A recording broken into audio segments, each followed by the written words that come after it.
Samantala, pinulong ng Department of Social Welfare and Development ang transport network companies at ilan pang ahensya ng gobyerno para sa pagpapatupad ng mas maayos na payout ng cash relief assistance. Ayon sa DSWD, dahil sa ilang problema sa listahan ng mga TNC, naapektuhan ang kanilang pamamahagi ng cash relief assistance sa mga driver. Giit ni DSWD Secretary Rex Gatchalian, ang DSWD lang ang taga-facilitate ng payout.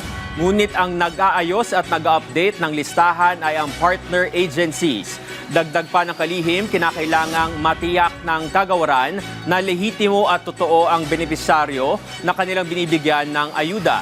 Ang mga ganitong hamon din aniya ang dahilan kung bakit hindi pa maipatubad ang paggamit ng e-wallet sa cash aid distribution.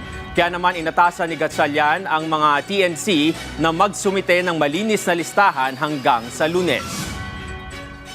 As we showed you, around 2.7 billion pesos worth of financial assistance ang maaring tumagas kung hindi namin maaring napunta sa ghost riders, ghost drivers, duplicates, ganyang kalaki. This is the reason why ini-insist namin sa unang pagkakataon, physical sila na pumupunta.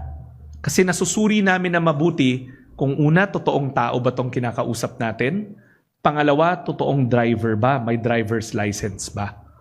Pero hindi namin sinasabi na sa mga susunod, after this round, kung meron pa ulit second round or third round, depende pa rin yan, hindi namin sinasabi na hindi tayo gagamit ng GCash. Ngayon, sa katunayan, ang GCash is a partner of us, other e-wallets like Maya sa partner of ours, ready na sila, ready na rin kami to use their system.